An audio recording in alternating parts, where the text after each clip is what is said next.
All right. So some people are texting me that they need the address, so I'm going to kick us off a little quicker so that I can go and send them the link. So, hi everybody, welcome. Happy Friday. It's absolutely Friday the 13th, 2020. It's like everything's coming together. But don't be afraid. Today we have an inspirational speaker, a recognized leader in her community, somebody who speaks on behalf of all sorts of issues, is passionate about the work that she does, and has been with us at Hostos multiple times over the last couple of years for the winter workshops and for the fall and spring workshops as well. She's a loving, caring individual who I think is going to tend to all of your needs, answer all your questions, and give you some insights and ideas, and especially what she's going to talk about today, which is how to be a leader in these type of times where everything's sort of crazy. We don't know from day to day what's going on, and how do we really sort of take on these leadership roles and actually succeed as leaders. So I'm happy to give you a warm welcome, virtual applause for my good friend, Jessica Janniere. Thank you, Jason. Thank you so much. Appreciate you and your leadership. It's good to be back with the Hostos family. I'm very excited about today because we are a very intimate group, which means that I can actually kind of tailor our time together based on what your needs are. I mean, I have a presentation, I have things that I came in with an agenda based on what Jason and I discussed, but I don't think these are regular and normal times. I think these times are very unique and very challenging and very different. And so for that reason, I really would love to just do a check-in around the room to see how is everyone doing, how are you emotionally, how are things going with you, and then we'll kind of set the tone before we get into any like trainings and things. And the other thing I'll say is I will be having open discussions. Like there'll be times for dialogue, for you to share, to give feedback. So if you're able to, if you're in a position where you can, please, we'd love to hear your voice, your feedback, your experiences.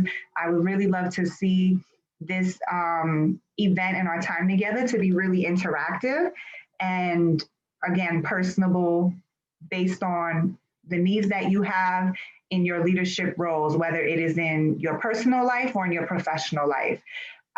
So I'm just going to open up the floor if anybody wants to be the courageous one, the courageous leader, to just do a quick check-in and just share how are you doing in the midst of everything during these strange and challenging times.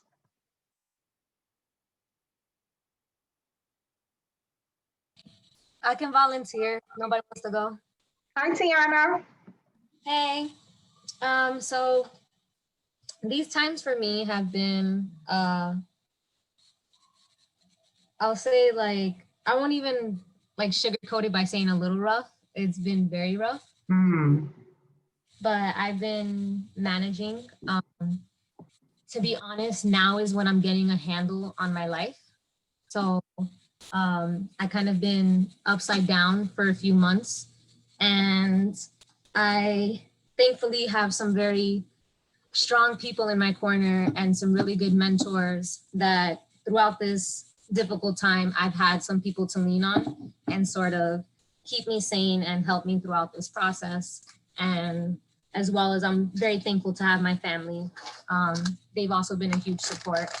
But yeah, so I'll say that things have been difficult, but you know, I'm looking forward to seeing brighter days ahead. And I'm looking forward to just moving forward in my life and, you know, just looking to be positive. I want to keep a positive outlook.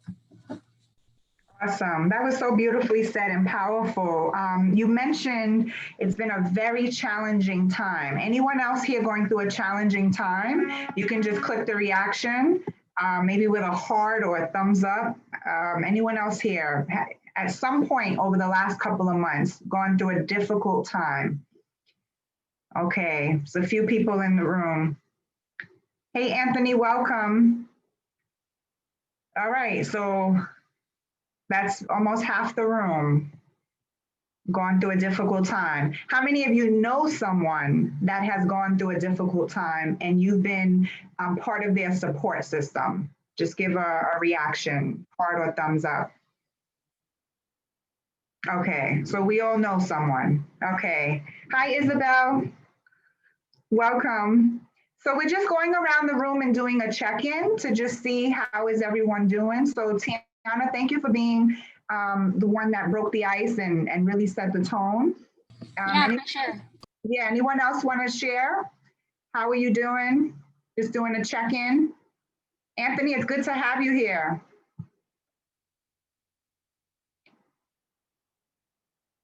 He dropped off.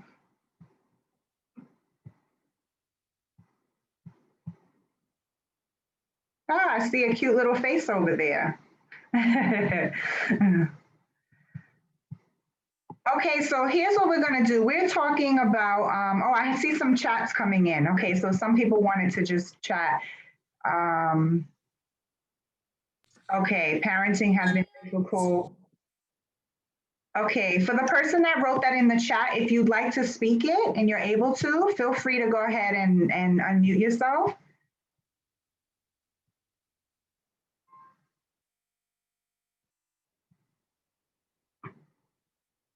Got it, okay. So the overall consensus is that we are in a very strange time. There are some difficult things happening. And one of the challenges is how do we step up as leaders in these times of adversity in a way where not only are we effective and we're productive, but we're also inspiring other people around us to keep going and to keep moving forward. Because right now it's very easy to kind of throw in the towel, depending on, or feel like we want to throw in the towel, depending on what life is throwing at us.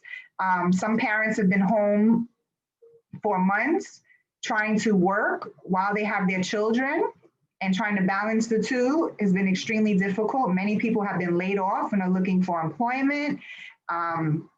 Some people have lost loved ones the last couple of months and are in bereavement and are grieving the loss of someone.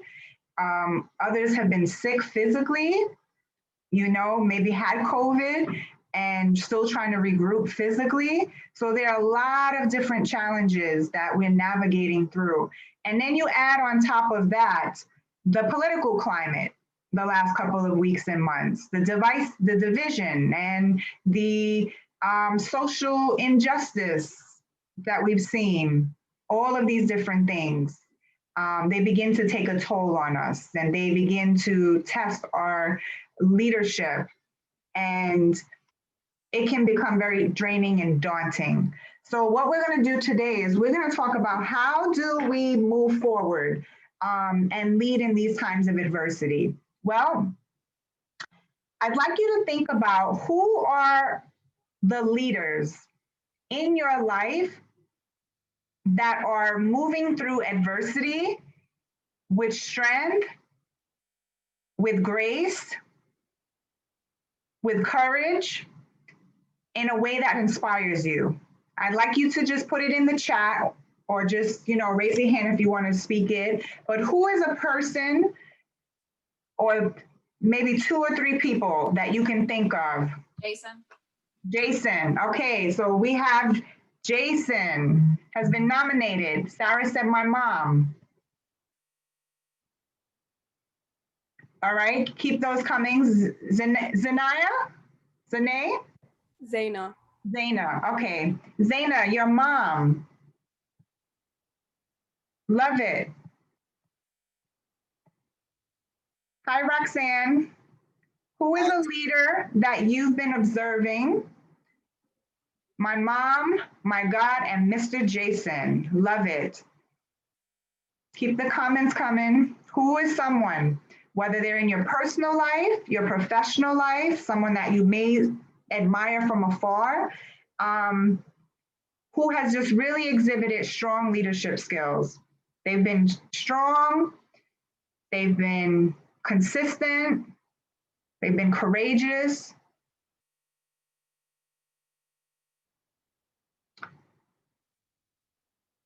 Rukia, did I say that correctly? You said that correctly. Okay, good. So you said Jason and your aunt. Okay, Isabel said my husband too. He is very encouraging. Kiswen said husband, awesome. I love it. So when you think about them and their leadership, what stands out to you about them? What do you admire about them? Besides the three adjectives that I've used, I'm Tiana said my previous ASAP leader, who is one of my mentors. Rukaya, Jason, and my aunts. Love it. Love it. Poised. Ooh, that's a good one. Someone who is poised.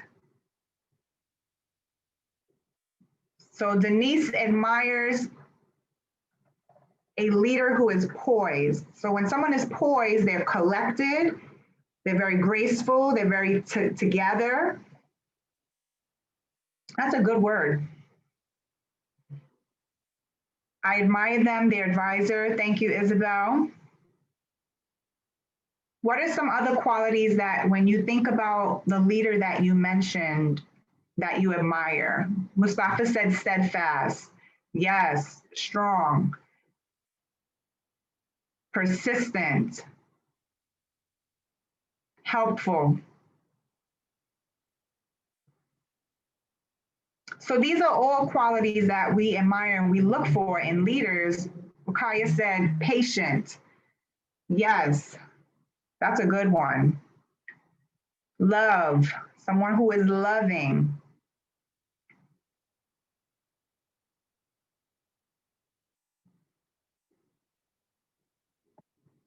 Beautiful, powerful. Yeah, keep them coming. Tiana said, I admire a leader who is level-headed and has good heart and soft skills. Okay, so they're balanced. There's someone who's really balanced. They know how to approach people, situations. They know how to interact with people and how to navigate through different experiences and circumstances. Denise said caring, because when said a good communicator. Oh yes, we definitely need leaders to have good communication skills. So I want you to think about this. As you were describing the person or the people that you were describing, do you see those qualities in yourself as a leader? Do you see those qualities in yourself as a leader? Oftentimes, we look at leaders and individuals from two lenses. We see qualities that we wish we had, or we think that we don't have, or we're attracted to them because we relate to them and we see ourselves with the same qualities. So we can be on either end of the spectrum. Sometimes we're kind of in the middle and we're like, sometimes I have some of them, I have some of these qualities.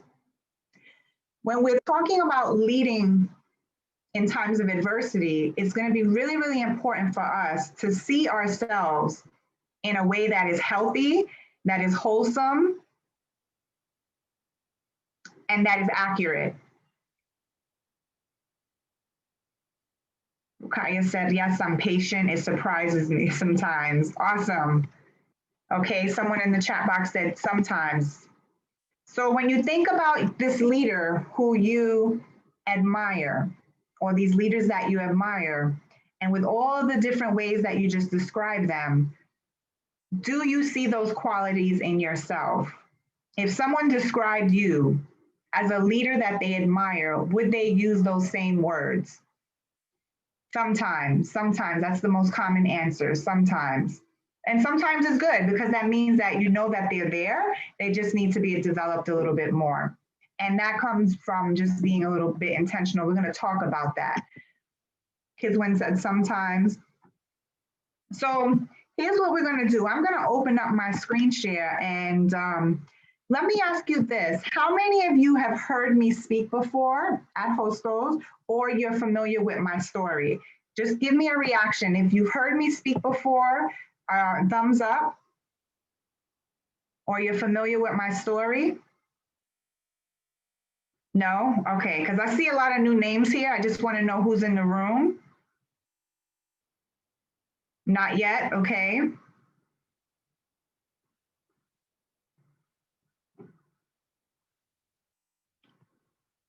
Going to open up the screen share.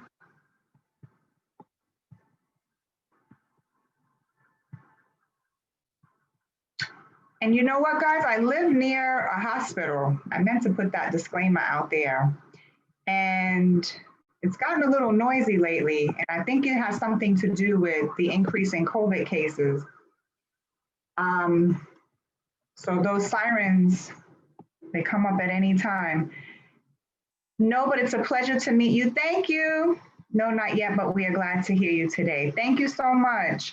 So I'm gonna go ahead and open the screen share. You're gonna see me kind of like go from slides to closing it and then coming back to it. I'm not a big slides person, but I did want to share some visuals for those of you who are visual learners and just enjoy visuals. So we're talking about leadership in times of adversity.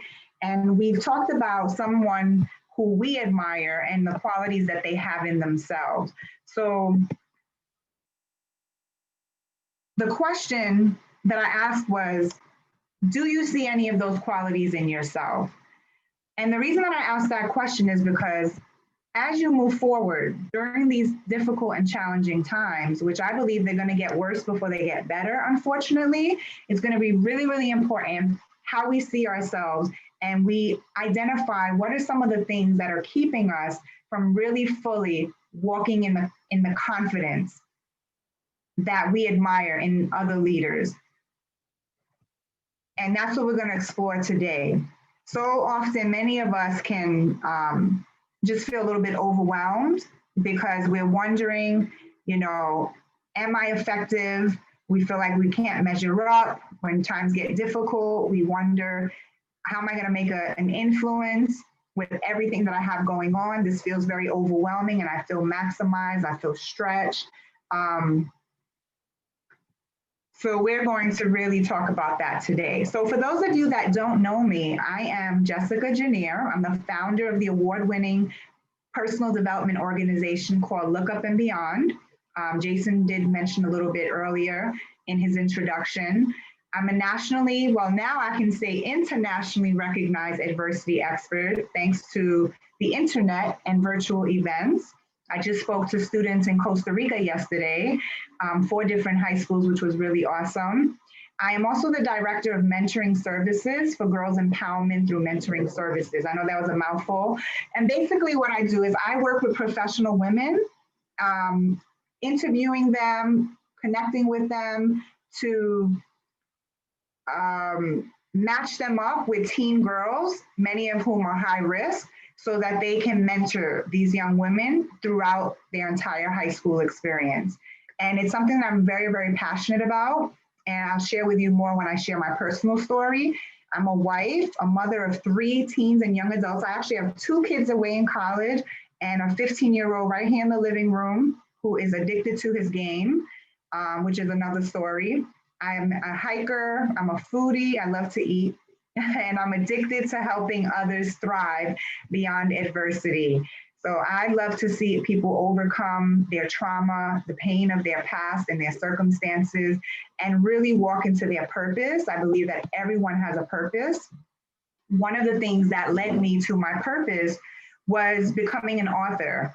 A couple of years ago, I wrote my memoir and I shared my story. And my personal story is that I lived in Germany the first 6 years of my life on a quiet little farm. And during that time, my grandparents were raising me. My mom was not really present. She would show up every now and then. And about 6 years into my life, she had married a soldier that was stationed in Germany, who happened to be an African-American soldier. And that was very significant. It was really a big deal because back in those days, interracial couples were not accepted. It was very shunned upon, and they were forced to leave Germany. They actually had 2 kids by that time. So I had siblings who were 3 years and 5 years younger than me. And we all came to America. when I was about 6.5. So here's where it gets interesting. I'm now living in a family. I'm removed from the security of the home as I knew it. And we moved to a place called Rosedale in Queens, New York, if anybody's familiar with that. And I moved into a family that didn't accept me. They were very abusive. They were just very problematic in many ways. My stepfather was an alcoholic. My mother was in that relationship with him for 16 years, and he abused her, he abused me. And during those times, we lived in some of the roughest neighborhoods. And that was in the 80s, the late 80s, during the height of the crack epidemic. And so it was really, really a difficult time. I found myself not fitting in. I was the only white kid in the school during elementary and middle school, so I was fighting a lot. And it just became very, very stressful. You're probably wondering, well, what does this have to do with what we're talking about today? I'm going to talk about that, because oftentimes we don't realize how our personal stories affect our professional success. Oftentimes we struggle with imposter syndrome because we have not fully embraced our stories. And I've learned, and I've had to go on a journey to really embrace my story and to recognize that my past is not who I am, but it's part of helping to shape who I am. And that my experiences are not my identity, they're just my experiences. So by the time I was a teenager, I was very, very problematic, was hanging out on the street, I was suicidal. I'm also a sexual assault and rape survivor. And one of the things that I ended up doing to try to find some type of peace and solace was I started working a lot and volunteering and getting involved in the community so that I wouldn't have to stay at home all the time. And those things began to open doors for me. I was about 22 years old when I reached a high position in the field of recreational therapy. And then now I started to move into professional spaces, and I realized that even though I had the skills to do the actual work, I was struggling as a professional because I had so much baggage and so much trauma. And all of the adversity that I had gone through really created this conflict within me where my leadership suffered. I was 22 years old running a department with volunteers and staff members, and I had a hard time. I didn't know how to communicate properly. I was afraid of conflict. I was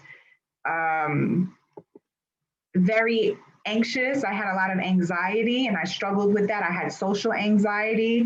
And so from the outside looking in, oftentimes we can look very together. We can appear very courageous and very professional, but on the inside, we can have a lot of anxiety, a lot of fears, and a lot of different things. And the truth is we can make an impact and do some really great things, but we never quite get to that next level. We end up becoming very functional, but we're very unfulfilled. And so it is really important as leaders that we begin to explore how did our experiences, how did the adversity in our lives shape us as leaders? And are there things that are holding us back? Are there weights holding us down? Are there mountains that we need to move and climb to be able to get to that next level? And so I really learned to embrace my journey and really began to make peace with it. And I found that the more I embraced my personal story, the more professional success I had.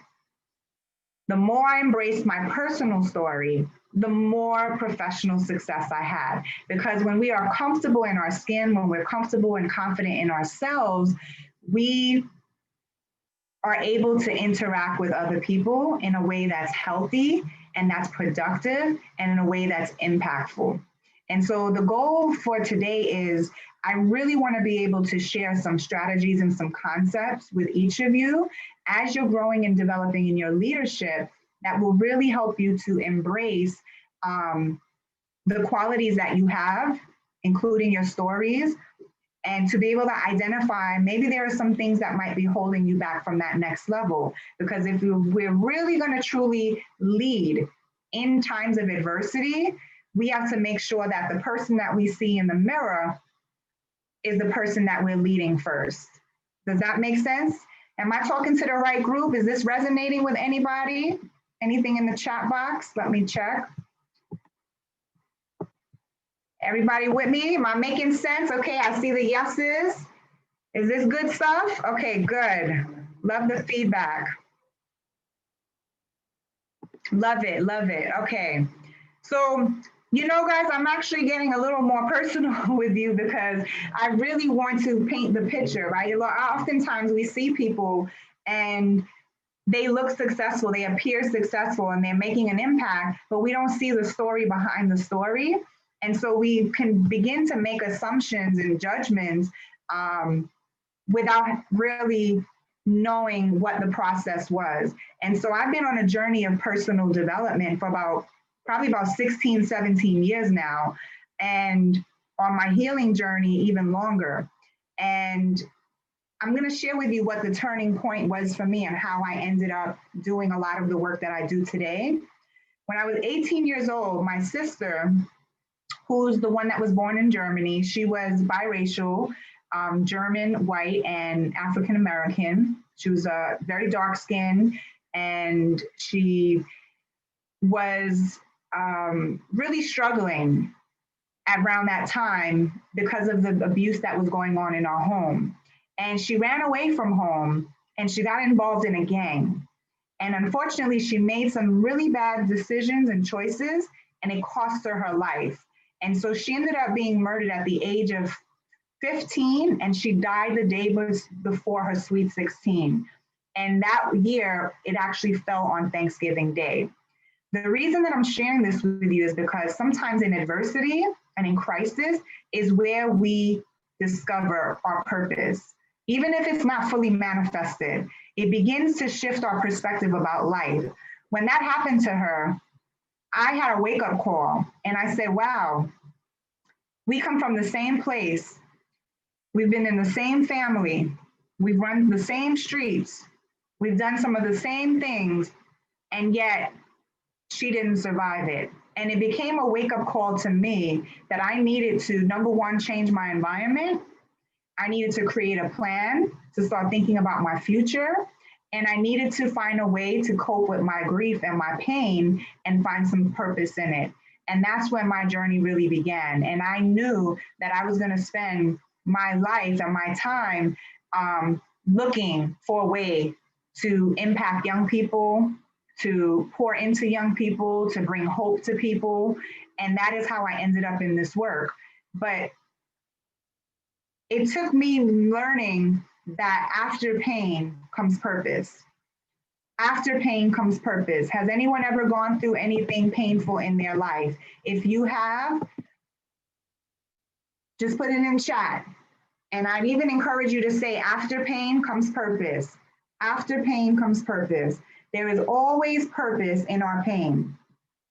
In these times of adversity, a lot of people are going through a lot of pain. It may not be physical, it could be emotional. It may not be emotional, it could be financial pain. It might not be financial, but it might be relational. But there is purpose in our pain. And when we are in times of adversity, these are great moments to reflect and to discover not only what we're capable of, but what we can do to become better, to become more. I see those comments in the chat. Cousin just died, purpose in our pain. My condolences to you. And you know, that's the story of so many people. There's so much pain right now. And so I've learned to take my pain and really find some purpose in it. So what are we going to focus on today? There's some things that I really want us to focus on today. We're going to identify some specific behavior patterns, or what I like to call or refer them to as mountains, that lead to leaders feeling like they're failing, stuck, and or a sense of shame. We're also going to talk about how to reverse internalized negative beliefs that contribute to limited success. Because if we have internalized negative beliefs, there's no way we can lead in times of adversity. Because the automatic response is going to be fear, not capable. We're going to shy away from it. We're also going to talk about how you can implement powerful strategies you can use right away, starting today, to develop and increase your influence during these difficult times. So I want to take a moment to just stop this and reflect, and just hear from those of you who are in the room. What resonated with you so far about what I've shared already? What's standing out to you? What's resonating with you? What kind of is sticking? Denise said everything. Wow, Denise, wow.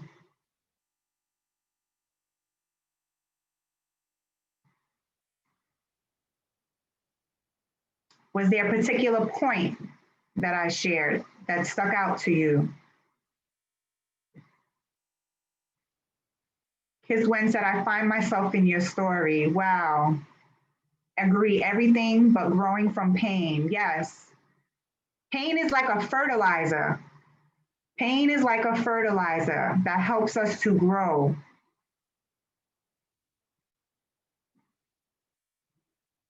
The key is that we have to manage that pain in a healthy way and not in an unhealthy way, which I'll talk a little bit more about. Leighton said, Leighton, am I saying your name correctly? Leighton. Leighton, okay, gotcha. Good to have you with us. Thank you. Good to be here. Thank you. Zane said, wake up call. The answer to my question, why going through so much? Wow, yes. Denise, Can I say mine? Say that again? Can I say mine? Yes, please. I just wanted to say, like, I love the quote that you said, like, after pain comes purpose. And then I liked how you expressed how you've been on a personal growth journey for over 16 years, and that your healing journey has been even longer than your personal growth journey. And, you know, hearing you say that, I always thought I needed to have a time frame to when that journey comes to an end, or to like when that journey needs to be completed. But hearing you say that it's something that's like ongoing for you in your life, I'm like, you know, maybe I should rethink that. Maybe it's something that could be ongoing, and it's not something that necessarily needs to be stopped or have like a time limit, but could be continuous throughout my life. And especially when you said that like healing for you has been even longer, because I feel like I've been taking a long time to heal, but I guess there is no time frame for healing. So for me, like that was huge, just hearing you say that, because you've been doing it for so long. You didn't give yourself like a cutoff point. So I don't know, for me, that spoke to me, that resonated with me. And that's like what stood out to me the most out of everything. Thank you for sharing that. You know what, Tiana, I think a lot of us tend to, and this is especially true when we're younger, like when we're transitioning from our teen to early 20s, we tend to put a time frame on this, like everything. By 25, I'm going to find the love of my life and I'm going to get married. By 30, I'm going to have my home and 1 mil in the bank. And like we have everything in our mind kind of like time framed out, when the reality is that I found life doesn't quite happen like that. And it has nothing to do with, you know, setting goals or not being driven. There is a time for everything. And we have to trust our process when we're in the process, when we know that we're doing the right things. And so I started to just change my perspective about my healing journey, my growth, and some of my goals. And I said, I'm going to always continue to work towards the next level. And I'm going to put a time frame for my own personal, you know, kind of push. But if it doesn't happen in that time frame, it's not going to crush me because I understand that there's a time for everything and that things happen as they should in the time that they should. At least that's my personal experience and what I've seen happen in my life. Denise said, in order to raise from ashes, we must accept what we went through as a learning moment and not a moment to feel sorry. Correct. So a lot of times when we go through a lot, and I've been through this stage, so I can keep it very real. I went through a very victim mentality stage and a time where I felt very entitled that the world owed me something because I was like, well, I didn't sign up for this life. I didn't ask for all of these problems and all of this trauma and all of this pain. Somebody owes me something. And the reality is nobody owes me anything. And I had to learn to take full responsibility for my life. And when I did that, that's when things began to change. And as leaders, we have to be willing to take full responsibility in every situation, even when it's unfair, because leadership is not about fairness. Leadership is about purpose, and it's about impact and about productivity. So somebody has to rise up and say, I take responsibility, even when it's unfair. And that takes courage and that takes maturity. And so when we are operating from a place of pain and victimhood, which again, I've done, you can't do that because everything is everybody else's fault. And it disrupts our ability to effectively lead people. Denise said, no excuses. Yes. Let's see. I see some more comments. Naomi said, me too. I feel like I'm late or always falling behind. Yes. So I'm so tired that it's been so long. I want it to be better already. That's why I talk a lot about, I recently launched an online course where I've been working with professionals who want to move from functional to fulfilled. Different levels, nonprofit leaders, visionaries, some younger, some older. It was a really nice, diverse group. And one of the things that we really spoke about when I started, this coaching, an online course with this group was embracing the journey. A lot of times in our lives, we don't embrace the journey.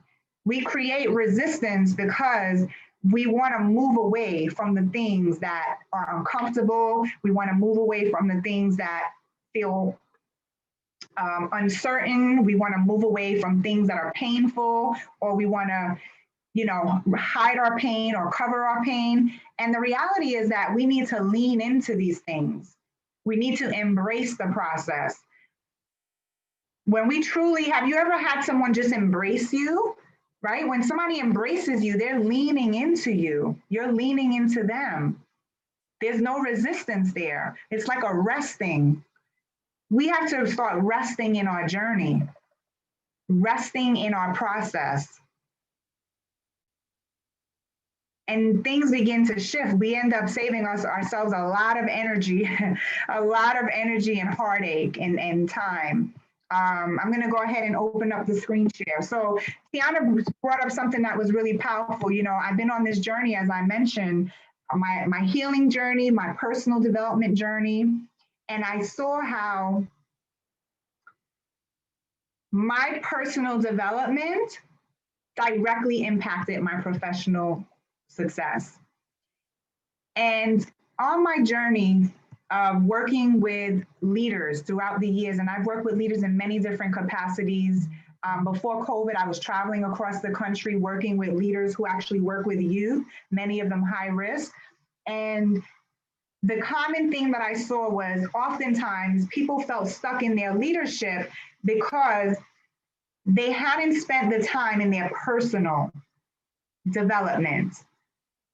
And it's more than just watching a motivational video. It's more than just reading a self-help book or an inspiring book. It's about really digging deep and doing the work and identifying what are those obstacles? What are those things that are keeping me stuck? What are the things that are keeping me from moving forward to the next level? And so I have 5 different obstacles that I've talked about and I've trained on, but I'm going to share 2 of the top ones today. And then if we have time, I'll definitely touch on them a little bit later on. To lead others effectively, we must first lead ourselves. The first one I want to talk about is this mountain of murkiness. The mountain of murkiness. Does anyone know what the word murky means? Just put it in the chat or unmute yourself. Does anyone know what the word murky means? It's not a very common word. Mustafa said unclear. Yes. So murky means vague, unclear, confusing, gloomy. When we have a mountain of murkiness in front of us, it means that we're not able to see things clearly. As leaders, we need to be able to see clearly. And the reason we need to see clearly is because we have to have vision. We have to have vision about where we're going and why we're doing what we're doing. So how does murkiness show up? I'm going to talk about that. Murkiness shows up. Has anyone felt like your vision has been a little unclear in recent months? 2020 has been a year that everybody, when we first started 2020, it was like 2020 vision. This is my year. And we all came into this year hyped about 2020 and all the things that we were going to accomplish and do. And even if we didn't have a fully clear vision in January, there was still some level of excitement. But now you look at the things that we've experienced individually, collectively, over the last couple of months, it's very normal and human to feel a little lost and murky right now. It is absolutely normal and human. Mansita said, yes, I feel like a fork in the road and don't know which way to go. Denise said the whole year. I feel so lost right now, said Roxanne. And you know what? That's how many people are feeling. Lost, a little confused. And if we're going to be leaders, leading in adversity, we have to get our clarity. We have to get our vision right. So let's talk about how murkiness shows up in our lives. Number one, it shows up in drifting. How many of us found ourselves drifting from the goal that we had set out to do? For whatever reason, we end up just flowing with whatever the wind blows us. We're frustrated. Our emotions make us feel like we're just trapped in our circumstances. So we just kind of ride the wave of each day. We're drifting. Apathetic. Apathy means that there's no enthusiasm, there's no concern, there's no interest the way that we had it before. When a sense of apathy overtakes us, it can be a little bit of a dangerous thing because if you stay in an apathetic place for a long time, you can actually become hopeless. And one of the things that I do in the work that I do is I work with suicide prevention. And I take calls within my network, people that know me, they put me on the phone tomorrow. I'm actually speaking with a 12-year-old girl who is going through a identity crisis. She doesn't know if she's straight or bisexual, and she's overwhelmed with her identity, and she has talked about committing suicide. So tomorrow I'm going to be speaking with this young lady, this young girl. And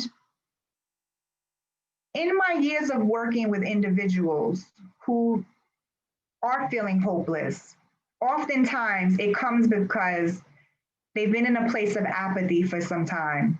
They weren't excited about anything. The cares of life overtook them. They lost the enthusiasm.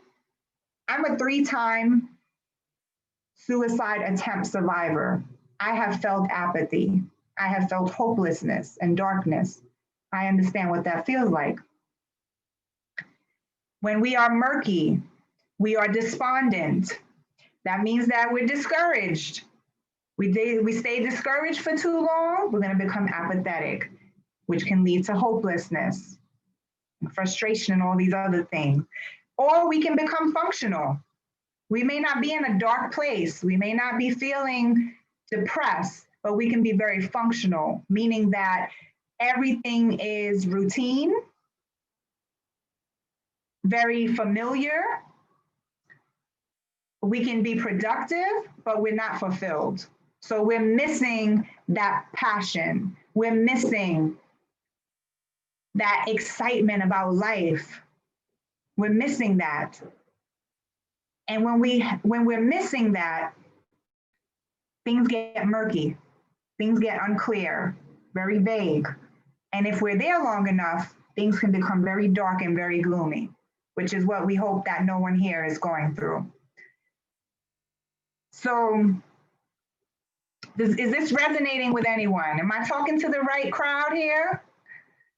Okay. Yeah. Good evening, Jessica. Yes, good evening. Abdul Abubakar. Sorry, I'm introducing myself now and speaking for the first time. Just that I'm at work, I cannot turn on my video and I cannot really talk much. That's okay. So I've been following the discussion, and really, we know the way this year has been. Like every individual, and most of us in this workshop now, we leaders, we set out different targets for ourselves. At the end of the day, you come to look at it with the way things turn out the year, with the emergence of the COVID-19, you know, the lockdowns and all. So like things went back slowly, that became frustrating and distract most of us from things we already planned to do. And like when the frustration comes in, you know, that's where distraction comes, you know, that target you set for yourself, the things you hope to achieve and the set time, like you have a drawback, you cannot actually meet with those things. So at times you get to a stage, like you said, those suicide attempt things, you know, it's one of the options somebody like me has never thought. Because when I look back at my kids, I say if I think or do anything stupid, what happened to the kids?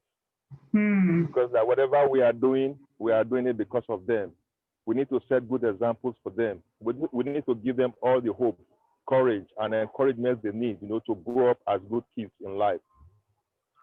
That is the strength I have been having to survive all the situations. Even most of the programs we have that I have to be part of is work or other school activities. You find that things are so choked up, they're not the way you planned from the beginning of the year. But because of that trust we have in God, the belief, and that perseverance to move on, we are still there, trying to do the best we can to survive the situation. Because I know and I believe that this is just a stage, one of the stages of life. When the unforeseen circumstances come up, like the COVID-19, nobody foresaw that it was going to come. Right. It has come. It's not affecting one individual. It's affecting everybody worldwide. It's hitting everybody in different forms. So as the way it's hitting us, we have to accept it because it's not what we made for ourselves or what we planned for ourselves, but it's what came naturally we have to accept. Based on that, I think the workshop today has really given me the opportunity to speak out like this for the first time. And I really appreciate the presentation, the workshop, and everyone. Jason, thank you very much because you've been doing a very wonderful work, trying to link us all together. There's always message, and Jerry, they always message us, communicate to make sure we are up to speed. We meet up with our tasks as leaders. So, and everyone in the house, I greet you all and I appreciate you all. I thank you all. Powerful. Well, listen, you just dropped the mic on that one because that was powerful. Love it. Thank you, Abdul. Much respect to you for sharing that. You're welcome. You know, I can hear the strength in your voice and the determination. I don't know about anybody else, but I'm big on energy, and I felt his energy. And he brought the energy of strength and perseverance. And when you were speaking, Abdul, the one thing that dropped in my spirit was purpose. You get up and you know that you have a purpose every day. In the midst of the difficulties of life, that purpose is what pushes you forward. It is the thing that helps you to persevere. And so it's just a really great reminder, you know, and it really is so timely and so in alignment with everything that we've been talking about today, which is there's purpose in our pain. COVID-19 cannot stop your purpose. COVID-19 cannot stop your future. It can't. Can it disrupt things? Yes. Can it make life difficult? Absolutely. Can it create hardship and frustration? Absolutely. But life doesn't happen to us, it happens for us. Life doesn't happen to us, it happens for us. So the question is, when things are happening to us, are we seeing that it's happening for us? That there's an opportunity there. There's an opportunity in all of these uncertainties for us to reflect, to grow, to become, to problem solve, to get creative, to be innovative.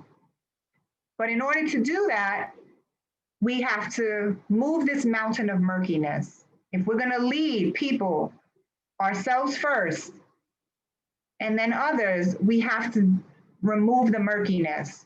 So how do we begin to do that? Oh, I see a lot of comments coming in. I love this. Okay. See a lot of yeses. Okay, a lot of appreciation for Abdul. Love it. So let me ask this here before I go on. I mentioned 4 ways that murkiness shows up: drifting, apathy, despondent, and functional. Which one of those is showing up in your life right now? If you're comfortable sharing, just put it in the chat box. Drifting. When you go with the flow, you're just drifting. I would say I'm all of the above. Okay, that's honest. Thank you. I say drifting.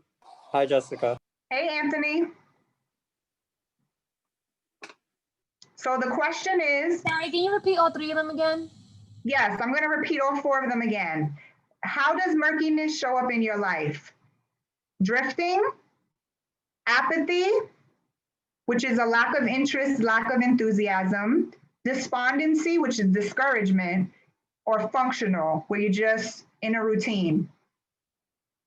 You might be productive, but you're unfulfilled. You got it. Powerful. I see some drifting, apathy, yep, heaviness, functional. Yeah, and I would say for myself, I've gone through a little bit of each of them this year at some point, whether it was personal related or professionally related. Yes, Anthony, you can share. Go ahead. So basically this year it's been like a fork in the road. Like somebody mentioned it in the chat room. So when the week of the pandemic, like I was expecting a job fair at John Jay and it like disappeared within that week. So I was like, I started to lose hope because I felt like that was like an opportunity for me to get my career started. But COVID happened and everything just started to happen one by one. And now I'm starting to lose this interest in my job because I want a better job because they're not paying me well. And I'm working in a vulnerable place where I'm at risk of catching this virus. So you're a first responder? No, I work as a receptionist. Gotcha. Okay. I don't know how to say the word. Like I always have trouble saying it. Rehabilitation. Rehabilitation. Yeah. Rehabilitation. Yeah. Got it. Okay. So it's Thank you for sharing that. Thank you. Yeah. So does anybody relate to what Anthony just said? Because I feel like we've all we can all identify in some way. I mean, here he was going to this job fair, this opportunity was opening up for him, and then bam, COVID happens, you know? I knew people, myself included, where it was gonna be one of my best years in my business, and contracts just went away because like you can't have live events. And I have 2 kids in college, so I was like, whoa, what is going on here? And it can be discouraging because you work so hard or you're so excited about this opportunity, and it's like the door just shuts in your face right before you get your foot in. And that's a hard pill to swallow. And so let's talk about that. Let's talk about how do we begin to move beyond this murkiness, right? When these adversities in life happen. So does anyone have an idea of how we can begin to move beyond the drifting, the apathy, the despondency, or just living in this functional space? Who just raised their hand? Please unmute yourself. Mustafa, was that you? Oh, Hey there. hey, how you doing? Doing good. Welcome. Thank you, Ms. Janniere. I really appreciate your whole speech. Like this is very, very helpful. I think you touched on some very good points.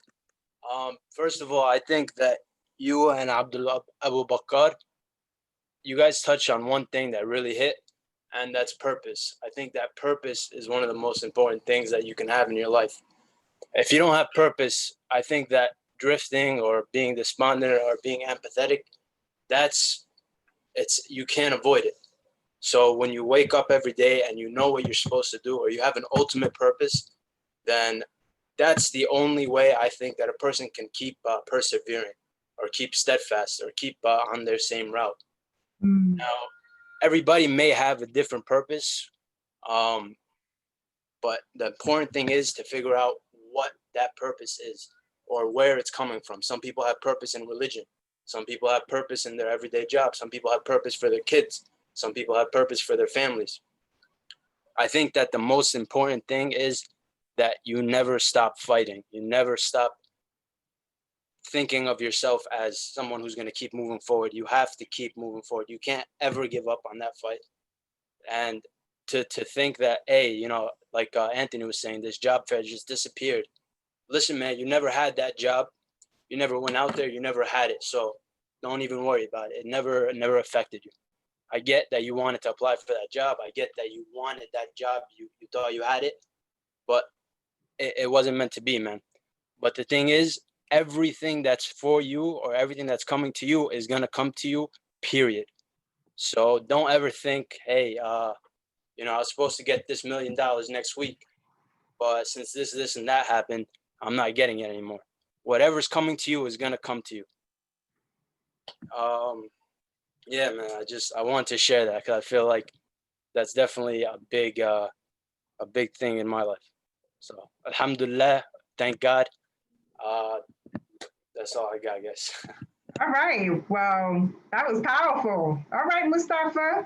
That was powerful. Thank you for sharing that, man. That was powerful. I don't even know what to say after that. You got the speaker speechless. No, you know what you said that was really on point?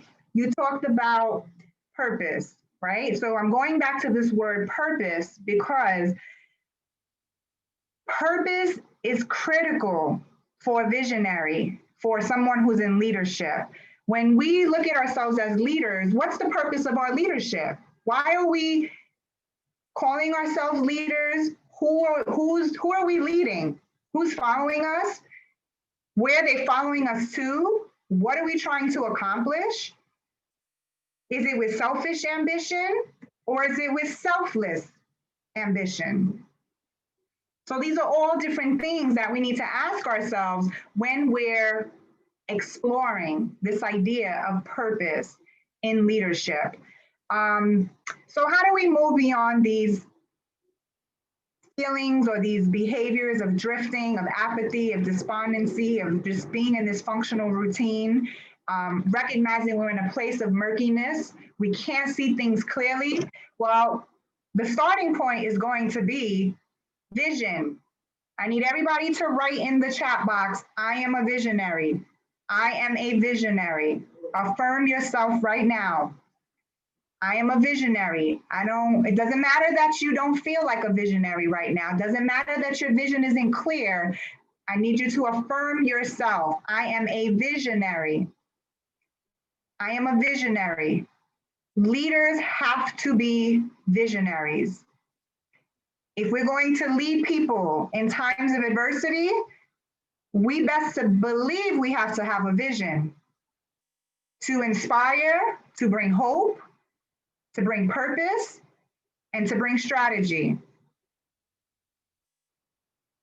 I am a visionary. Love the way this chat box is blowing up. So what is vision? What is vision? Vision is the ability to see beyond the physical. It's seeing an opportunity. I'm going to refer to God. Some of you may not believe in God. You can put God, you can put universe or whatever your belief system is. Seeing an opportunity God has placed before you. You see, we don't see vision with our eyes. We see vision through our eyes. We see it with our mind, but we also see it with the heart. So when we're visionaries, we see a picture of what's to come. We see a vision of the future. It's a picture of what's to come. Many of us feel stuck because right now the picture doesn't look so welcoming or so exciting because we're just looking at all of the difficulties in front of us. A couple of years ago, I was in my church, and this idea of look up and beyond came into my mind. And I was like, look up and beyond. I was going through a really difficult time. My kids were smaller. Things were stressful. If I tell you stressful, we were facing eviction. My van got repossessed. My business that I was in at the time was failing. I had marital stress. I was just overwhelmed with life. And I said, I am not going to allow my circumstances to make me feel defeated. And something whispered to me, look up and beyond. Look up and beyond. That's what visionaries do. We find the ability to look up beyond our circumstances, beyond our negative past, beyond our trauma. We see beyond it to a vision of something greater, something purposeful, where we take our pain and we move in a place of purpose. Am I making sense here? Is this resonating with anyone? Awesome, good. Just want to make sure we all on the same vibe and that what I'm sharing is relevant and that it's speaking to you. I don't want to just motivate you today. I want to give you the tools to really transform your life so that you will not look at COVID as, or not even COVID, the times that we're in as your enemy, but really to embrace this season and lean into it and get every blessing, every skill, every experience that you need to prepare you for your vision. I know it's a little murky right now, but we're gonna work on that. We're gonna work on that. So why is it important to have a vision? A vision shows us where to focus our energy, our time, our resources. People that don't have vision waste time, they waste their money, they waste their energy.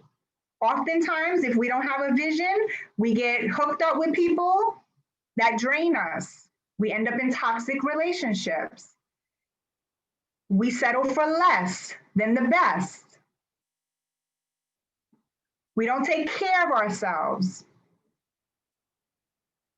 There are certain behavioral patterns that show up in our lives when we don't have a vision, when we feel that we don't have a purpose, when things get murky. Right now, the last couple of months, I heard that domestic violence cases went up over 50%. That's very frightening.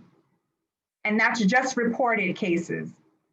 I lived in a home with an abuser. I know what that's like to walk on eggshells every single day. And one of the things that I knew coming out of that family was that I would not ever tolerate being in an abusive relationship. Now, I've been in dysfunctional relationships, but abuse, that was a no-no.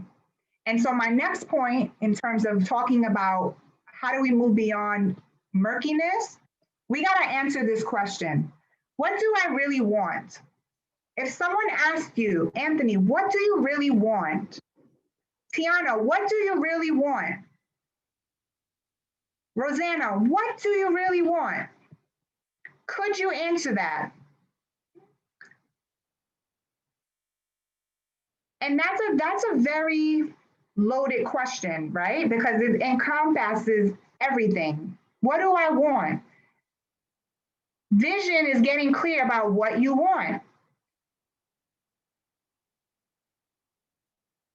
Where do you want to live in 5, 10 years? How much money would you like to make in 5, 10 years? What type of lifestyle do you see yourself living in the next 5 to 10 years?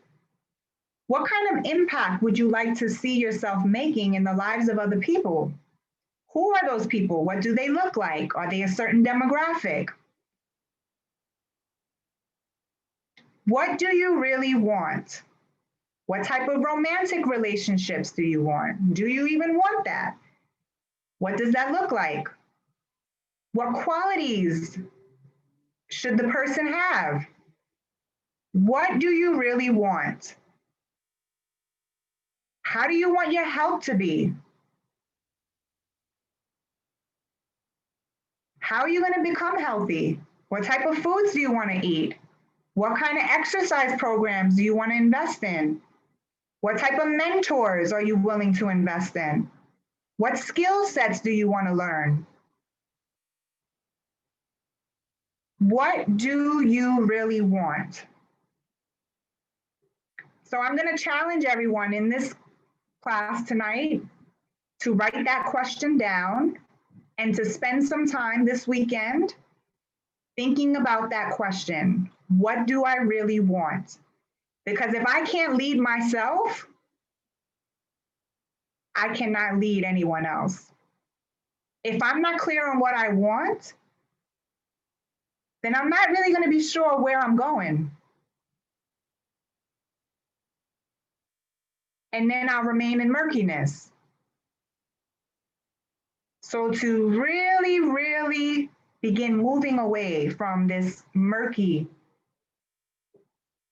vision, this clogged up and cloudy and vague vision, we have to ask ourselves, what do I really want? And it may change in a couple of years, but based on who you are right now and where you are in your life, what do you really want?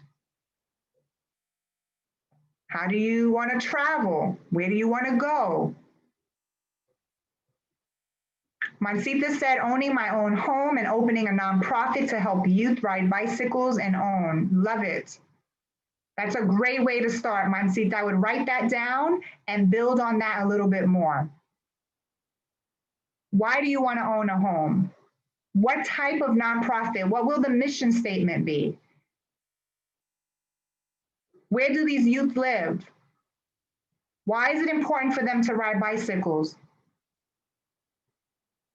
How does that affect the quality of their life? What do you really want? So that's really a powerful question that when we can just begin exploring it and answering it, the murkiness begins to lift and things become a little bit clearer. And then we'll feel like, wow, I actually have a purpose, something to work towards. And that's how vision is created. And it won't all make sense. And that's where faith comes in. Sometimes we have to take the first step, even when we can't see the first staircase. We got to know that it's there. We walk into a room every day and we turn on a light switch that we can't see. We trust that the light's going to turn on. It's faith. We operate in faith in many ways and we don't realize it. So what do I really want? We need to reshift our focus. What am I looking at? Again, this idea of look up and beyond. That's going to be my second homework assignment to you. What do I need to look up and beyond? What are some things in your life right now that are trying to crush your spirit, that are keeping you discouraged, that are making you drift, that are making you functional? What do you need to look up and beyond? For some of you, it's living in a small apartment and not having any space and no privacy. For some of you, it's being unemployed and not knowing when that next job is coming in. For some of you, it's taking classes that you hate because they're virtual and you miss being in person. What are those things that you got to look up and beyond? Because when you look up and beyond them to the vision, you're going to feel some level of inspiration and strength to keep pressing forward.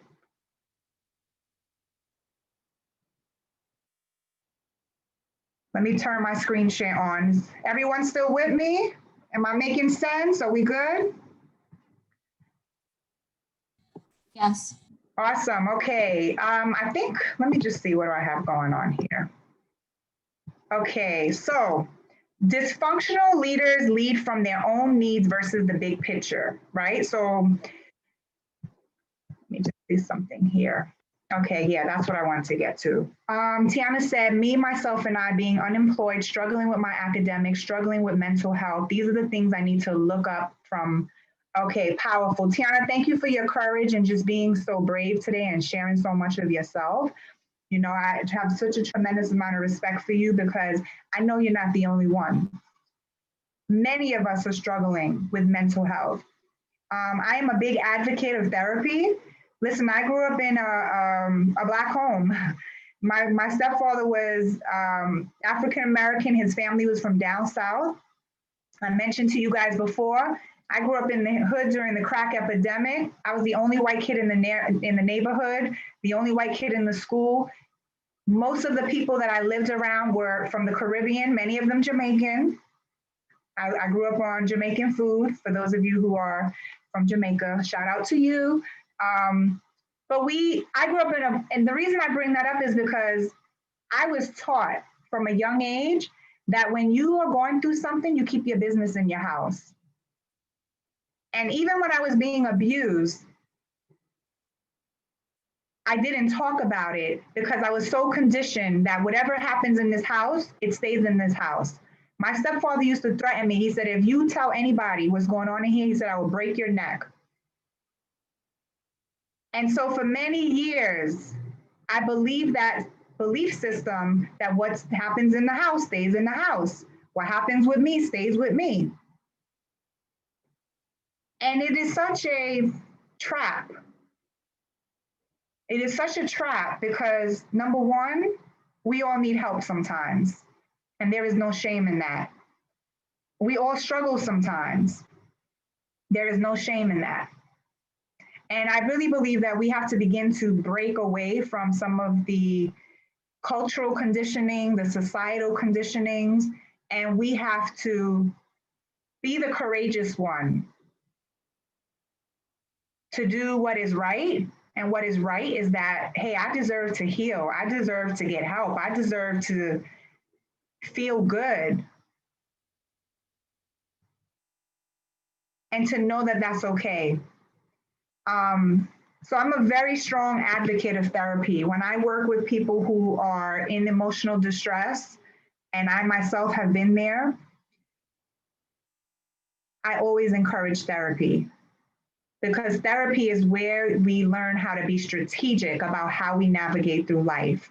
If you have a good therapist and you go into therapy with a purpose, with an intention, you can come out so much more effective and so much better. So that wasn't in my notes or in anything. I guess somebody really needed to hear that because that dropped in my spirit. But anybody want to share anything? What are you taking away from what's been shared so far? What's resonating with you? What's really touching you? Be a victor, not a victim. Yes, powerful, Denise. Anthony, go ahead. You wanted to say something? I'll let somebody else talk real quick. Okay, thanks. What's resonating with you?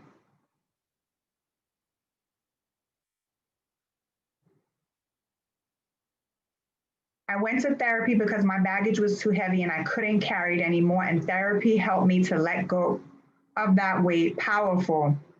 Thank you, Mansita, for sharing that. I'm a very strong advocate of therapy. It works when you have the right therapist and you have clear intentions and goals. Therapy should not be a crutch. It should be a bridge. It should be a bridge to healing, to understanding. It should be a bridge to revelation. It should be a bridge. Being undecisive also makes me feel unclear, even if I'm doing things right. Okay, we can talk a little bit about that, Rosanna. Being undecisive really oftentimes comes from a lack of confidence. And I found that when we're lacking in our confidence or we're undecisive, we really haven't applied ways to make decisions effectively. So I have this 5-step decision-making process where, let me see if I can pull it up. Actually, maybe I'll share it with Jason and he can email it to everybody, or maybe I can email it. 5-step, just making a note here.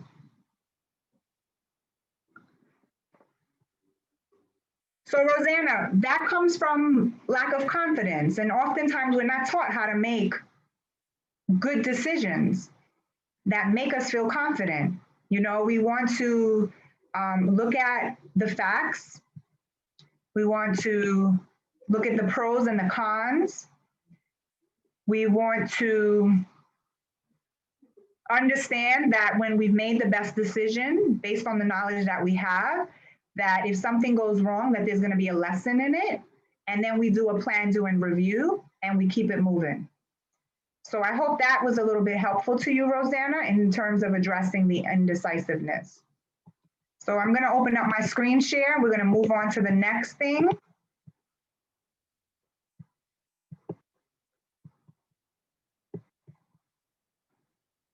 Okay, so leading in times of adversity. Oftentimes, when adversity hits, there is a need to go back to a safe space. And this is something that I've struggled with in my own life, so I'm going to keep it really real with you guys. We end up creating a mountain of self-sabotage in our lives. Here's what I mean by that. What is self-sabotage?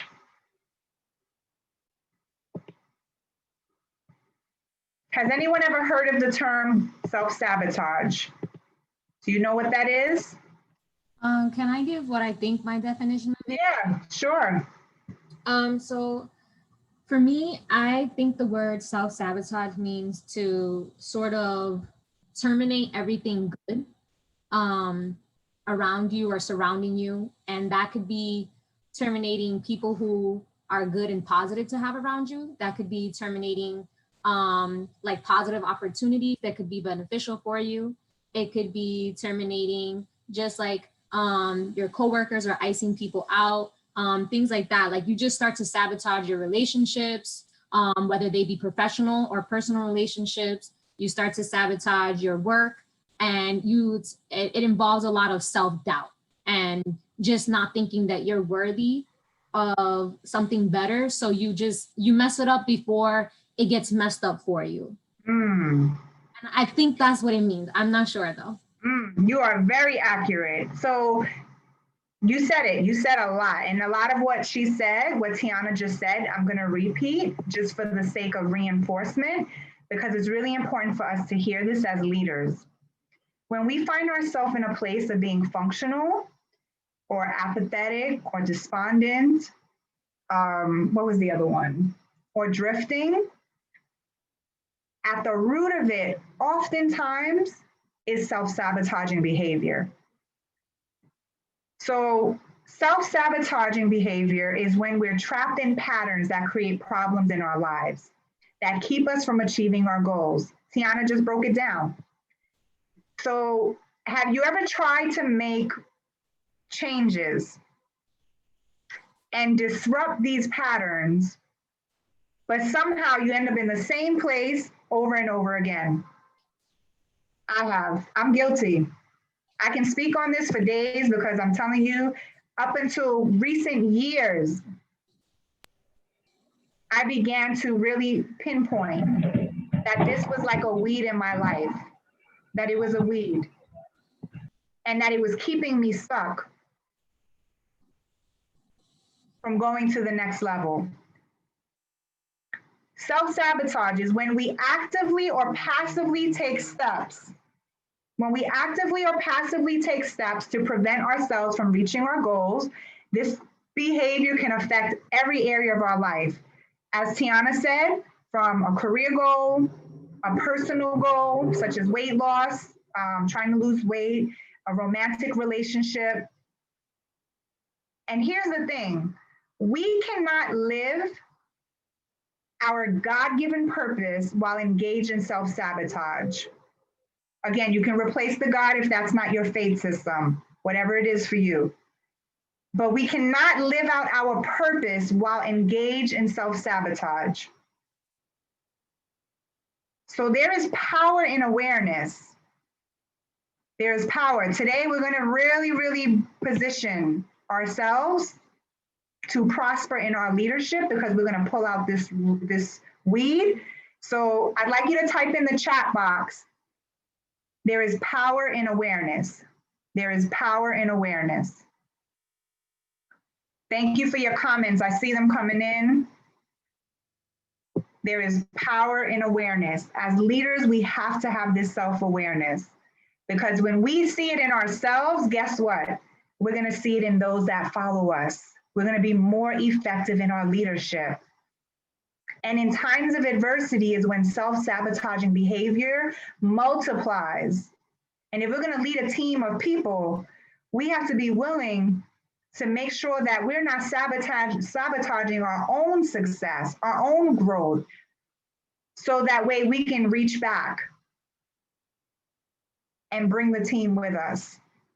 So self-sabotaging behaviors are often deeply ingrained, and they're hard to recognize.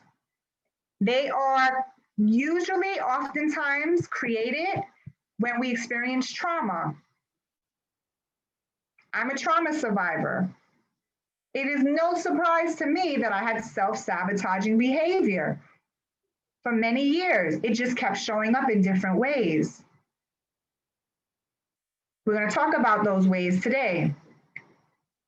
So self-sabotaging behaviors are hard to recognize, but once you recognize them, it can be really hard, a hard pill to swallow when we say, man, I've been sabotaging my own success. I've destroyed some good relationships. I played a part in that dismantling of something that was really good or favorable. And we have to make peace with that and let ourselves go and recognize and understand that that was a safety net. That was a way to protect ourselves so that we wouldn't be hurt.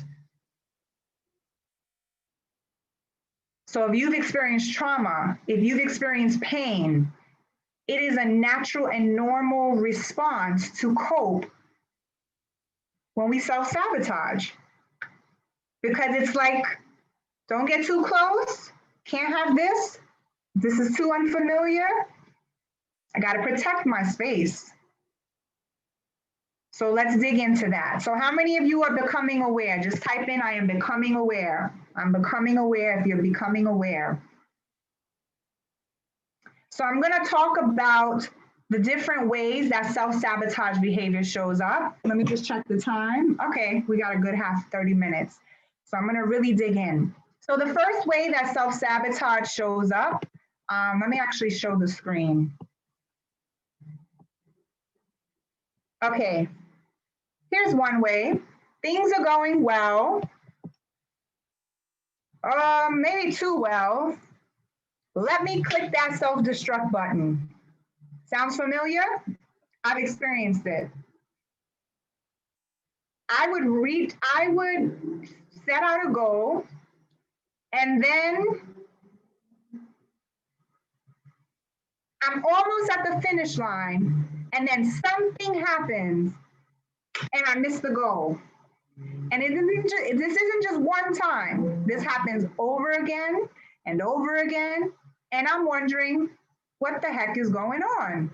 And now I feel my self-esteem lowering, my confidence is shaken.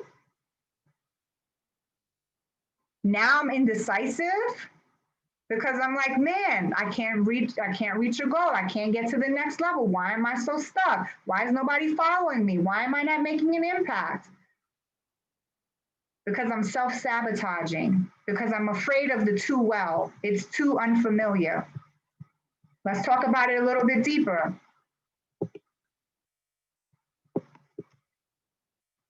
How does self-sabotage show up? Another way. Comparison. How many of you have spent some time comparing your situation in your life to other people? I'm guilty. And let me tell you, if you're on social media for any time, it is very easy to start comparing ourselves and putting ourselves down. Oh, why you didn't accomplish this by the time you're here? Oh, you didn't do that? Oh, look at you. And my mind would remind me of all of my failures and things that I didn't accomplish. All right, so I'm not the only one. But here's the thing, comparison is an act of violence against ourselves. It is an act of violence against ourselves. We have to allow ourselves to really be patient with ourselves, right? So oftentimes as leaders, we set higher standards for ourselves than we do for others. And when we fail to meet those standards, we beat ourselves up, we give harsh feedback.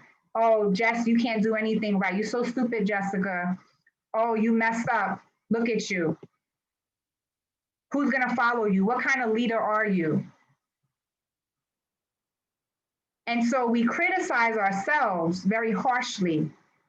We put ourselves down, and it is an act of violence against ourselves. The negative self-talk is part of the putting self down. And if we hear a lie often enough, what happens?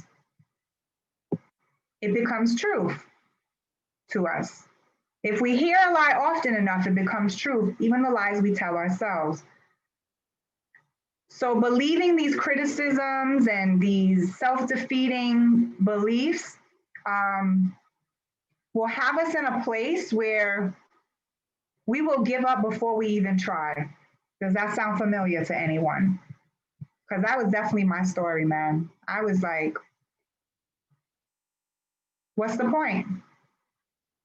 And I'm hard on myself because I expect a lot from myself. I'm an achiever, I'm a goal-getter.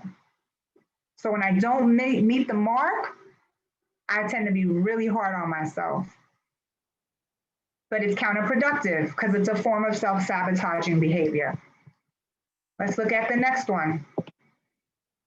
Procrastination, I mentioned that before, but let's dig into it a little bit deeper. This meme is kind of funny. Procrastination, no, I just wait till the last second to do my work because I will be older and therefore wiser.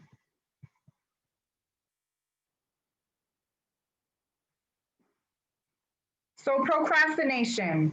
Procrastination is avoidance behavior. When we're avoiding something, we're afraid. It's rooted in fear. How many of you are procrastinators here or have had procrastinating behaviors, right? All of us, we've all procrastinated in some way, shape, or form. We wait to the last minute to get some things done. We wait to the last minute. Here's what happens. We feel overwhelmed by what we need to do. We have trouble managing our time, and then we begin doubting our ability and skills. And so procrastination oftentimes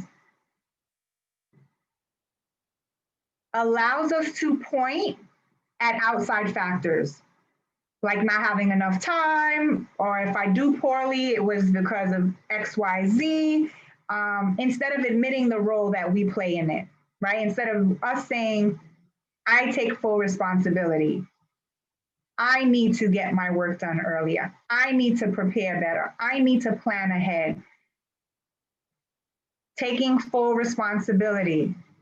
If we're going to move as leaders that are making an impact in times of adversity, we have to take full responsibility. So who here is ready to take full responsibility? Just type in the chat box, I take full responsibility for my life. I take full responsibility for my life.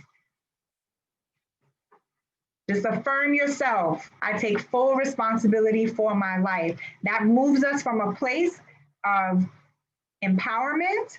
It moves us from a place of purpose. And it moves us from a place of victimhood to leadership. I take full responsibility for my life. I can't respect you if you jump ship every time the boat rock.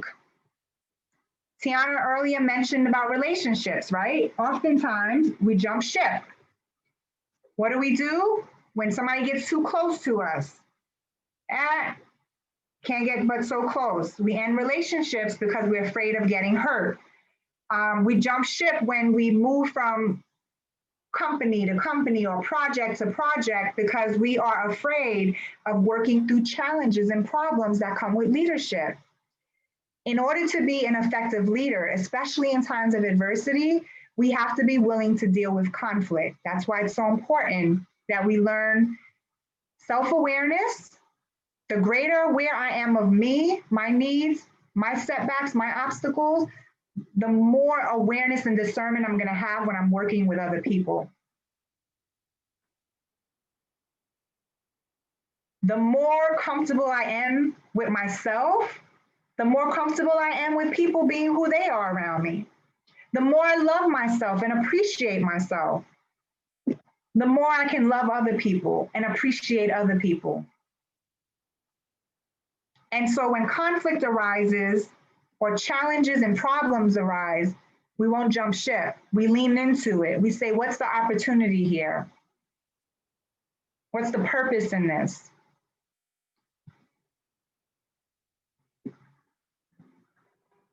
And if we give up before we start, we miss the opportunity to grow a lesson, to grow in a lesson that can literally take us to the next level.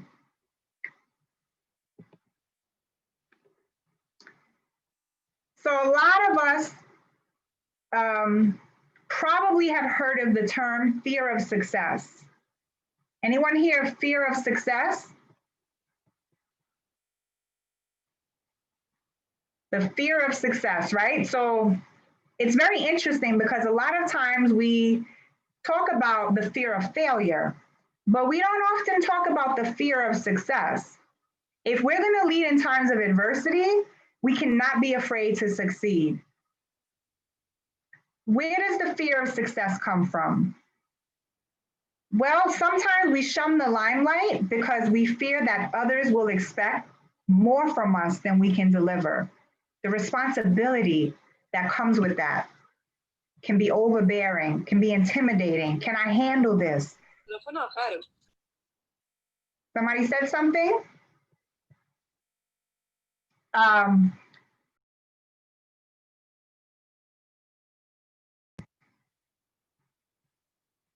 I'm muted now. Can you guys hear me? Yes. Yes. Okay. Yes. Yes. All right. For some reason, the screen, something just popped up saying I was muted. Let me stop the screen share. So we ask ourselves, what do I have to give up to be successful? And so rather than facing our fears head on, we would rather set ourselves up for failure. Did you catch that? We set ourselves up for failure. And here's why this is so important. We can embrace failure a lot easier than we can success, because failure is very familiar and failure is more accepted by society. Hear me out. When we begin to move into a place of success, whatever that looks like in our leadership, we're moving into a place that's very unfamiliar and into a life that we've never lived before. And here's what happens. There will be people that will envy our courage,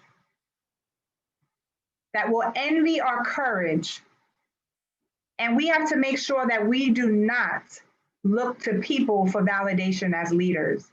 That validation has to come from inside. Who validates you as a leader? Because when you know who validates you and when you validate yourself, or if it's your faith, if you are a person of faith, for me, God validates me. I don't need the validation of people. Not at this point in my life. And so I've learned that success as a leader has to be something that I embrace. I can't be afraid of it. So for those of you that have the fear of success, I want you to just affirm right now, I embrace success. I embrace success. Type it in the chat box. I embrace success, and affirm that. Even right now, with everything that's going on, affirm your success. I embrace success. There is purpose in my pain. I am a visionary, and I'm in my process, and I embrace success. I want to take a moment of reflection. What's resonating with you? What's sticking out? What questions do you have?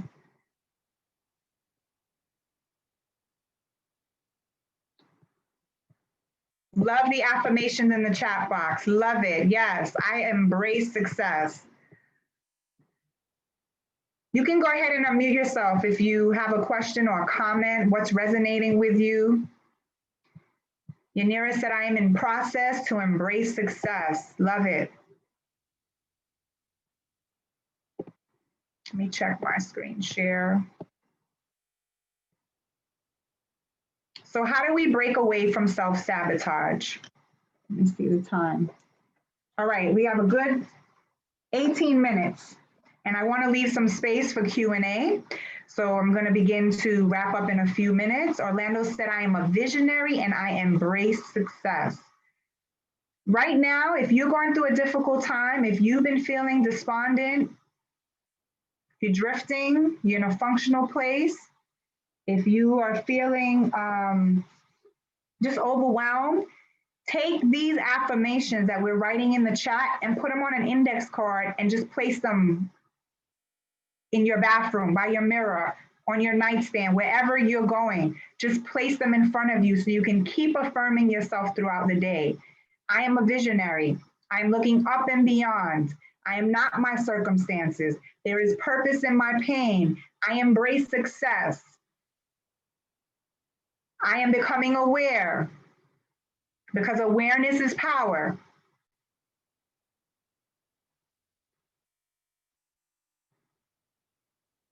So how do we break away from self-sabotage? Well, the first thing that we need to do is we need to identify our triggers. Look for cycles in your life. I'm a very big advocate for journaling. I know a lot of guys don't really like to journal, but I'm going to encourage everyone. If you can journal during this time, capture this historical moment in this world, in this life. Because one day, 20 years from now, you're going to say, wow, I actually lived through COVID-19, a global pandemic. 30, 40 years from now. And imagine when you look back in your life and you begin to see how this time of your life became the greatest opportunity for you to grow and develop as a leader. The skills and the habits that you develop now, the awareness that you tune into and tap into, the actions that you take are going to serve you way beyond COVID-19 pandemic. I promise you that. Life might be a little bit slower now. It might be a little more stressful, but it's giving you the opportunity to build the right habits and behaviors that are preparing you for your next level of leadership. Practice mindfulness. There are some great mindfulness YouTube videos. If you're a person of faith, lean into prayer, lean into your holy scriptures. Talk to God, build that relationship now. Look for habits and cycles that don't serve you and begin to work on reversing them, replacing them. This may be a time of healing for many of you. Look for a therapist. If you want to hit me up on social media or email me at info@lookupandbeyond, I can connect you with some therapy services or some people in the community that I've been working with. Journaling, art, going out into nature. Some of us, we can't club like we used to. We can't party like we used to, but we can go out into nature and we can be still and we can lift the murkiness by revisiting our vision.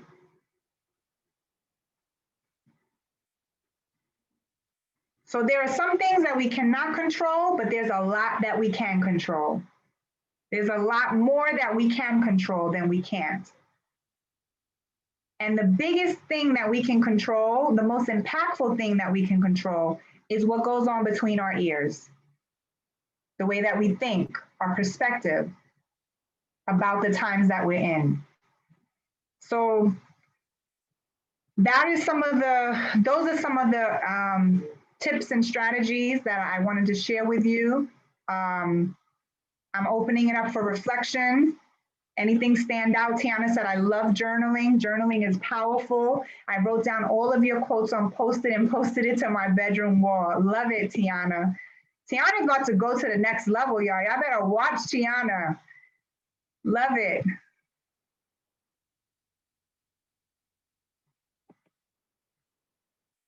I love this quote from Dr. Seuss. Today you are you, that is truer than true. There is no one alive who is youer than you. The reality is that as a leader, no one can lead the way that you can. Nobody can impact the world the way that you can. You bring your unique story, your unique experiences, your unique skill sets in this beautiful package that is going to impact people. Sometimes those people are going to be right in your home. Leadership starts at home. Well, leadership starts in the mirror by us leading ourselves first, and then oftentimes in our own home, in our own immediate community, in the workplace, in the marketplace. I've been very, very fortunate to work with some amazing people from all different walks of life, as an author, as a speaker, as a coach. Leading in times of adversity is a gift. It's a privilege. And it's something that we have to rise up to the plate to do. Is it easy? No. Life isn't easy. There's no shortcuts, but we can truly become better when we have the right perspective, when we remember that there's purpose in our pain, that life doesn't happen to us, but for us. It gives us opportunities to grow, to develop, to change. When we become aware and we see some of these sabotaging behaviors that are present, that are keeping us from leading effectively. And when we recognize the murkiness, where that's coming from, the cycle that we're in, and really, really leaning into the vision of what's ahead. So I've said a lot today, and Tiana said, can you please share? So you can email me at info@lookupandbeyond.com. I'm also on social media, so you can connect with me there. Let me go back and read some of the chats. If I missed your comment, please unmute yourself and just share. I want to make sure that I'm hearing you, that your voice is heard, that I'm getting your questions. Naomi said, what? Yes, who's that? Andre? Hey, Andre. Hi, how are you? Good, how's it going? I just wanted to say I enjoyed your workshop and it has a lot of useful and helpful information, so thank you. Awesome, thanks for sharing that, I appreciate it. Do you have like what was your biggest takeaway? What's your biggest takeaway for yourself right now? It's so much, I learned a lot. So I would say maybe to like never like give up or let these feelings that you these feelings of sadness that you feel sometimes when there's not enough, like you don't belong. There's always a brighter future for you ahead if you just don't give up. Sure, thank you for sharing that. I totally understand how you feel because I felt the same way. And one of the things that I found is when I have a purpose, it helps me to manage those emotions better. Right. Right. And also too, when I look for ways to help other people, it automatically lifts me up and lifts my sadness. And when I begin to look for ways to serve others and give back, which can be a little tricky right now with COVID happening, but there are many ways to still get involved. There are organizations that are looking for volunteers. They're looking for someone to show up and dedicate their time or their skill set. And when we can look for those places and insert ourselves in those places, it does help with the sadness. And it can. And the other thing, again, I keep going back to this, this idea of don't be afraid of seeking out a good therapist. There's no shame in that. Be open to exploring it, to, kind of unpack where are these emotions coming from? Because life is tough. It's tough. I wanted to just thank you for being so raw and so truthful. This presentation was actually one of the best that I've been in all semester. So I know a lot of people are relating, a lot of it's just raw, especially when you spoke about the young girl who doesn't know where she fits in this world. As adults, a lot of us go through that where we're still trying to find our place in this big old world. So the fact that you were willing to share what you've gone through and your experience, so truthfully, it makes it more relatable and it makes it more genuine and it makes it more truthful. So I appreciate it. Wow, thank you, Monsita. Appreciate that. I second that. Monsita hit it right on the nose. Thank you. Don't cry, please. Listen, I'm a mush. I will cry unashamedly. No, I mean, I related to what you said because my daughter is bisexual and she was trying to figure out where she felt in the world. And I guess for her, it was easier because I was more open with it and I was more accepting, where other parents aren't so accepting of their child and who they want to be. So I feel for that child. You understand? And to have someone like you in their corner, trust me, she's gonna be okay. And I know she will, because your speech and the way you spoke, it was just so great. It was so moving. Like even my boyfriend stopped and was like, what she said? Who is she? That's so cool. Well, thank you. That's very encouraging. And that's what I wanted. I wanted you guys to really hear my heart. When I come and show up here, I'm not playing a character. Who I am is who I am. This is how I live my life. And to me, that's really, really important, because I really believe that authenticity inspires healing. It inspires hope. It inspires progress. And that's really what I stand for. So thank you for sharing that and encouraging me. Someone asked if I'm on Instagram. I am. I'm on Instagram. I'm on Facebook. Those of you that are on social media, please give me a shout out, in terms of what you took away from this workshop. Andre, I'm on Instagram. Thank you. Thank you very much, Jessica. It's Abdul Abubakar. Okay.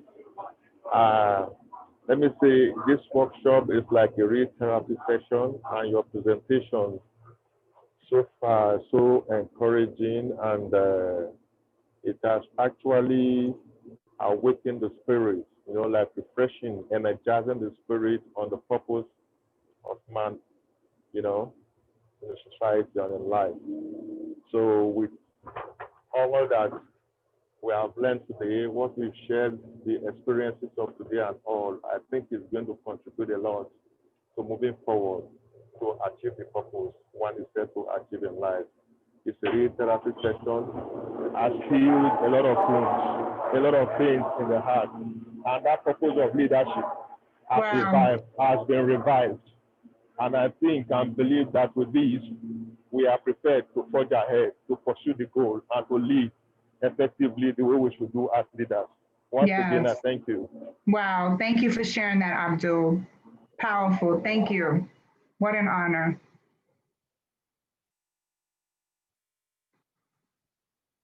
Any other comments? Or does anybody have a question about anything? Did you put a question in the chat box that I might have missed? Let me just go back here.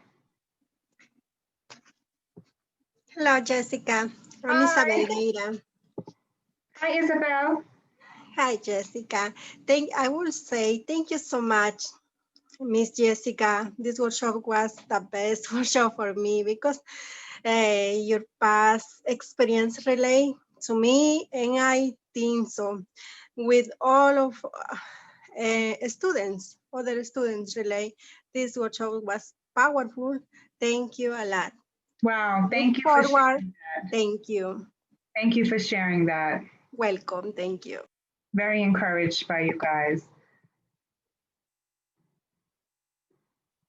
Let me see, I think there was a question from Naomi.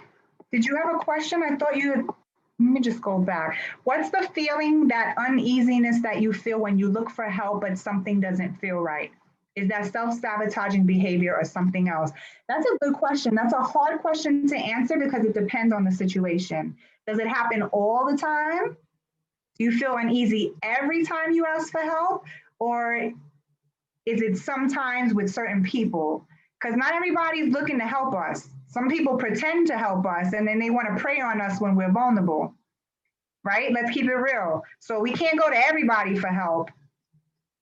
We need to be, so it happens most of the time. Okay, so that may be self-sabotaging behavior in the sense that there's a belief system that's created that says, well, I don't need anybody. I got this. I'm not gonna ask for help. I can handle this on my own. And what happens is we develop this we develop this pattern of struggle. So the last couple of years, I've been really exploring my identity and how a lot of my identity has been rooted in struggle. And like that always was like a badge of honor. When you come out of the hood, or you come out of like, when you come out of the inner city and you come out of, you know, certain places, the struggle is honorable. People respect people who've struggled through things. The problem with that is that if it becomes our identity, we tend to create struggle unnecessarily. And so, to go back to your question, if I'm struggling all the time and I know I need help, but I'm shying away from it, that's self-sabotaging behavior. There's a faulty belief system that says, if you ask for help, you're weak. If you ask for help, you're vulnerable. If you ask for help, they're going to look at you differently. They're not going to respect you, whatever it is, however we interpret it. But there's something deeper going on. So I would say, Naomi, explore that, journal that. And when you identify, when that trigger comes up in the future, question and say, why is this happening? Is this a valid reason for me to feel this way, or is it invalid? And begin to process it and see how you can move beyond it. I hope that answered your question and actually helped you. So Jason, did you have anything you wanted to share? So first of all, super inspiring, Jessica, as always. I think you touched a lot of lives today. I think you heard back from quite a few of them. And I think we'll probably be reflecting on this as we move forward together. So thank you for that. Let's get a virtual applause for Jessica. However we do it. Thank you. My wife in the background. Are you able to take a group picture, Jason? Yeah, does everybody want to come? Does everybody want to take a quick group picture? Anybody want to come on camera and take a group picture? Hey, Sandra.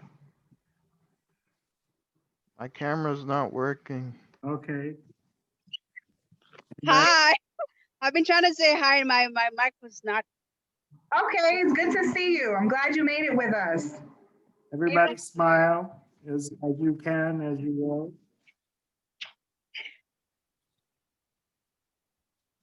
Oh, there's one more, Tiana.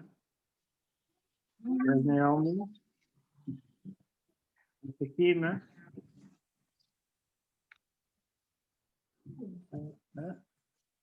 Mustafa, you still with us? Celebrity series.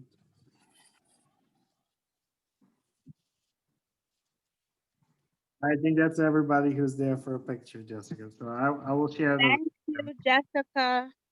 I know I came late, but I really enjoy your workshop. Thank you. Thank you. Thank you. And let's give it up for Jason, right? Come on, let's give it up for Jason and the leadership team that puts these together. I mean, they could easily just stop this, but he understands and recognizes the importance of investing in leaders. And so I really have a lot of respect for you, Jason, because I know that you lead from the heart. You genuinely care for the students that you serve. And that's not something that happens everywhere. So you guys are really blessed and very fortunate to have Jason in your corner. And he's one of those people that will ride or die with you till the wheels fall off.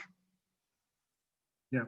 So thank you for your. Thank you, Jessica, for donating your time. Thank you for being here. Thank you for all the knowledge and the wisdom. Thank you guys for being here on a Friday afternoon, for really going deep with us into this workshop. Next week, we're going to do a special scholarship workshop. I'm asking that everybody sign up for that because we're going to have a lot of guests with us next week. So we're going to give my wife a chance to do her job. You guys have all sorts of scholarship stuff. And so I look forward to seeing you then. And take care. Can I put a request in real quick? Yeah. So if anybody would like to give a testimonial of what this workshop meant to you, what your takeaway was, would you recommend other students hear this information? Please send it to me at info@lookupandbeyond. That will be really, really helpful.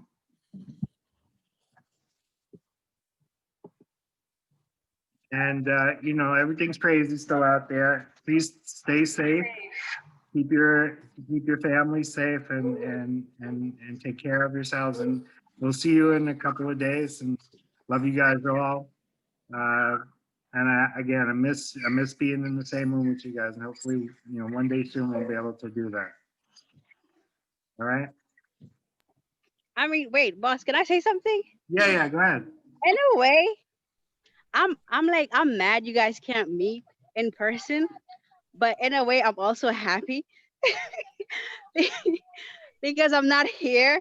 So it's like, hey, you know, like nobody's gonna FaceTime you, Sandra, and you please. Like you ain't got a couple of people. Glad it's happening virtually. I got you, sis. Don't worry. Is there anyone that prefers the virtual over the in-person? Is there any like introverts here that prefers it? No? Honestly, I like to hug people, so I like the in-person. Gotcha. In-person. The only reason I'm saying is because I moved, like I'm in Florida now. That's Okay. why. Gotcha. Okay. You're here, Sandra. Sorry, Jessica. Yeah, no, I was gonna say I met a few people, met a few students who actually prefer the virtual because they're introverted. So I think it's useful though, like if you do it in person and virtual, because I feel like introverts on a virtual spectrum, they become even more introverted. Like it's they speak up less, or if they do speak up, it's like you have to be like, come on, you know. So I feel like for introverts, it's virtual is a great way for them to hide. So I don't like virtual. Gotcha. Because I don't know, I like introverts. I like to get them out of their shells. I like to be like, hey, what's up? You know, like when I see someone is too quiet, I like to quiet this person and be like, so hi. Are you going into teaching and education? I actually stepped out of education. Okay. When I went to Hostos, that was me doing a career change. Gotcha. I worked for the DOE system for 7 years. Okay, gotcha. I see I've the had teacher. enough. You got the whole teacher vibe going. Thank you. All right, folks. Have a great night, a great weekend. Thanks again, Jason and everyone. Look forward to hearing from you guys. Thank you. Guys. Bye, everybody. Have a good weekend. You too. Bye-bye. Bye. Stay warm, stay safe. Thanks, Jessica. Okay, bye-bye. Bye, everybody. Bye. Thank you, Mr. Jason. Bye, everyone. Thank you. Bye. Bye, Sandra. Bye, Denise. Bye. Bye. Bye, Arlene. Bye, guys. Bye. Bye, guys. Bye, Janniere. Bye, Mustafa. Bye.